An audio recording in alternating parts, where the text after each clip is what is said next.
Hey guys! Welcome back again sa aming YouTube channel na Emma. Yes, hello, Ayan. hello. So, kakauwi lang namin guys, galing trabaho. Yes, sinundo niya ako and sinabi ko sa kanya no mga around 3 p.m. kanina nag-hail. Oo nga. Pero maliliit lang. Sabi ko, ay, sunod-sunod na ang hail ngayon Hindi ko na malayan kasi that time naglo-load ako noon. So, kaya pala, sabi ko parang may water dun sa pagpasok ng Ang lakas ng ulan, so nagkaroon ng severe thunderstorm warning. So, kasama nung malakas na ulan ay merong maliliit na hail. Oh, yeah. Tapos, tinignan naman namin pag-uwi, wala naman ditong like damage or whatever. So, mahina lang yung hail. Tapos nung nabanggit mo yun, after yung pagka-break namin, tinignan ko yung cellphone ko. Yun, marami nag-post. Mga baha pa nga eh. Oo, ang lakas kasi ng buhos. So, bukas ulit, uulan. Grabe. Sabi nga Ano ng ba itong summer na to? Oo, ka-workmate ko. Yan, Canadian na siya. Laki siya dito. Tapos galing din siyang Saskatchewan. Ito daw yung pinakamaulan na summer sa pagkakaalala niya. So, ibig sabihin, taon-taon daw. Syempre, sunny. Lalo na dito sa Calgary. Oo nga eh. Pero ngayon daw talaga parang linggo-linggo may ulan. So, hindi na maka-camping or whatever. Pero nagpapasalamat kami kasi sa Sunday, wag naman sana mabate, ay walang ulan, which is, doon kasi natin gaganapin ang ating birthday kay Zion na celebration, pati na yung housewarming. Actually, bukas na yung birthday ni Zion. Yes. Pero dahil nga sa may work kami ni Emma, so i-move namin siya. Yes. Bale, sa Philippines ay birthday niya na. Kasi ahead yung doon yung oras. So, dito late ng like around 12 hours. Okay. So,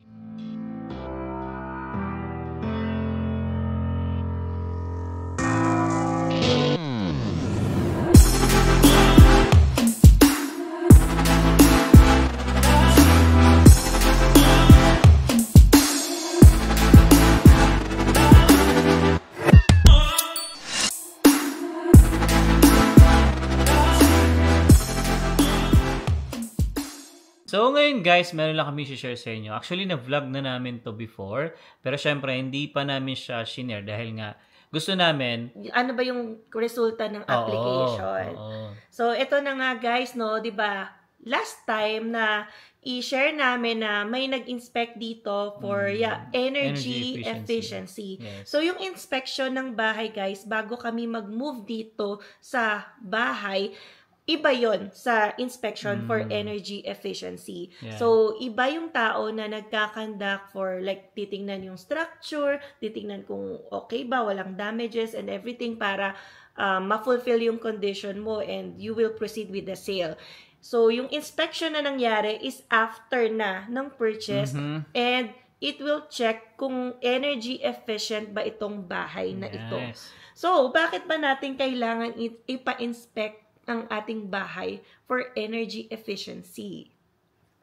Ayan, kasi nga, ito, sa pag-house tour namin, meron kaming na kausap at nagbahagi nga ng mahalagang information na ito. So, hindi natin na-expect yun. Hindi namin na-expect kasi nga, yung mga nasa paligid din natin, hindi aware na may ganitong program. So, nakakatuwa lang din na, syempre, yung mga ganung activity natin ay nakakatulong din sa atin and pati na rin, sana share natin ng ganitong information. Yes. So, sabi no na during the time na na-share natin, like, June yon or end ng May natin nalaman and then June natin na-share.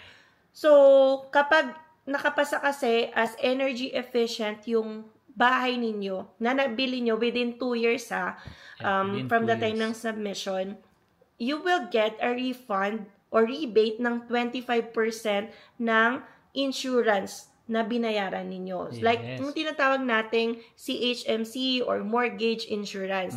Kasi nga kapag less than 20% ang inyong down payment, katulad namin na 5% lang yung down payment namin dito, so meron kaming babayaran na mortgage insurance.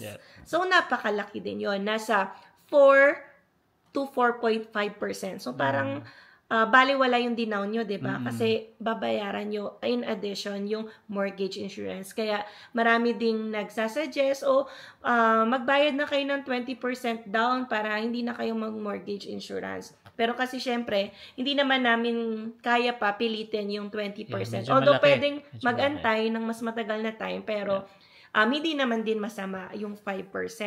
So, syempre, since malaki yung ating mortgage insurance, yan, nabalitaan nga natin tong 25% refund. And then, tinanong pa namin kasi, syempre, hindi naman to newly built. So, yung townhouse na nakuha namin ay 2012 pa siya built.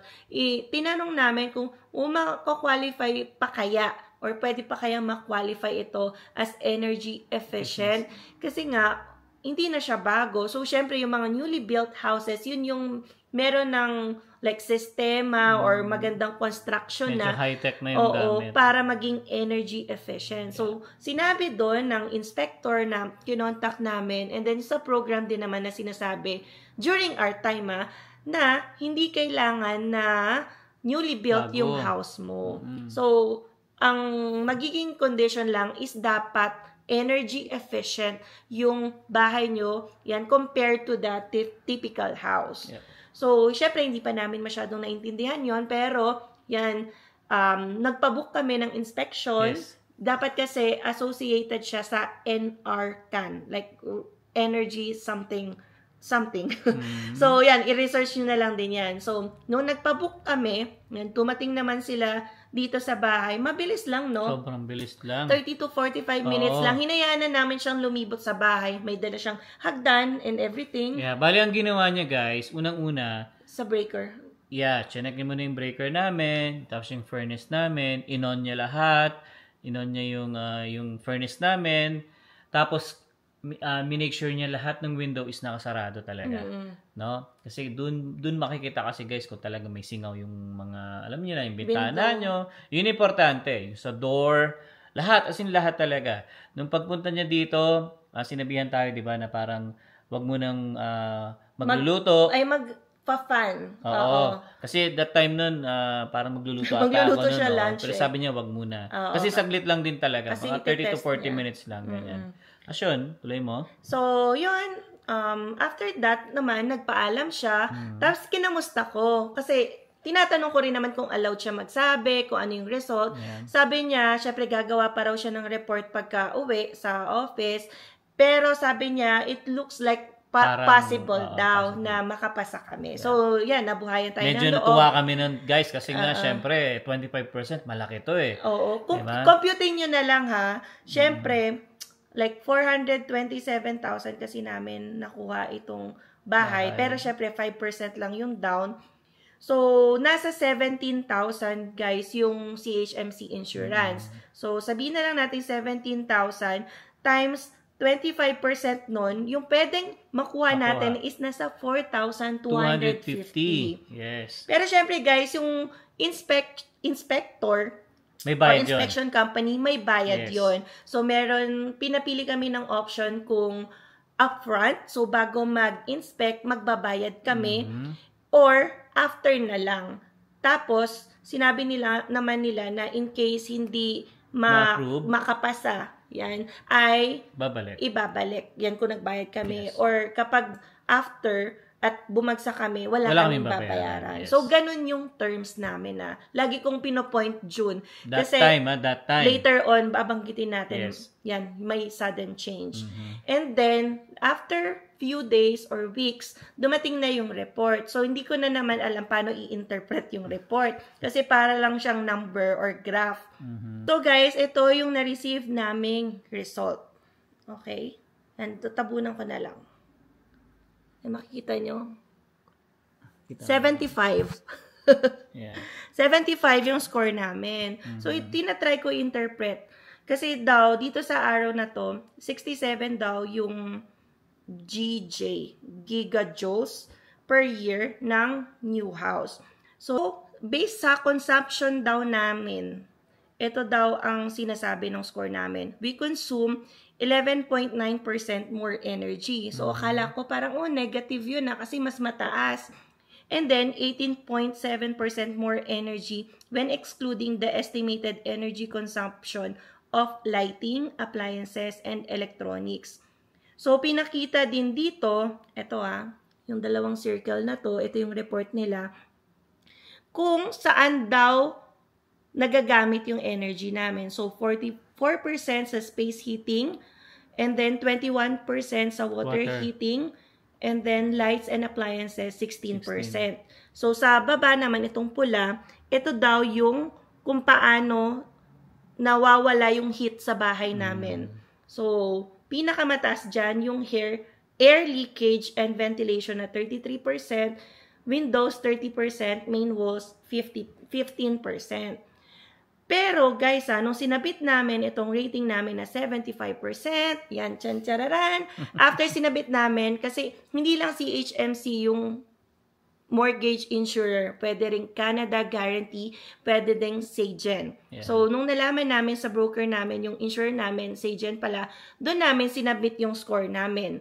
So, sabi ng inspector, he cannot tell if it's pass or fail. So, isubmit lang daw yan sa insurance or mortgage insurer. Yeah. So, yun nga, after like 2 to 3 weeks, no?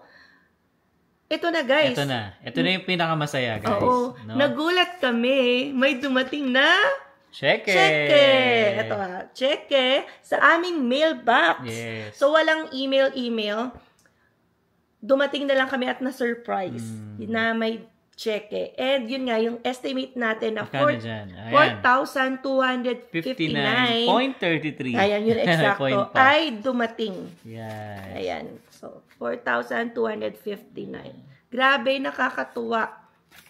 Kasi, hindi namin inaasahan. So, bonus lang ito para sa amin. So, parang sabi ko, may pandagdag na something or whatever. Malaking bagay yan. Pero guys, ito again, yung 4,200 na to. Ma-minus pa yan. Ima-minus pa. Doon sa inspector. Yan. So, nagbayad kami afterwards kasi sinelect namin yung after payment.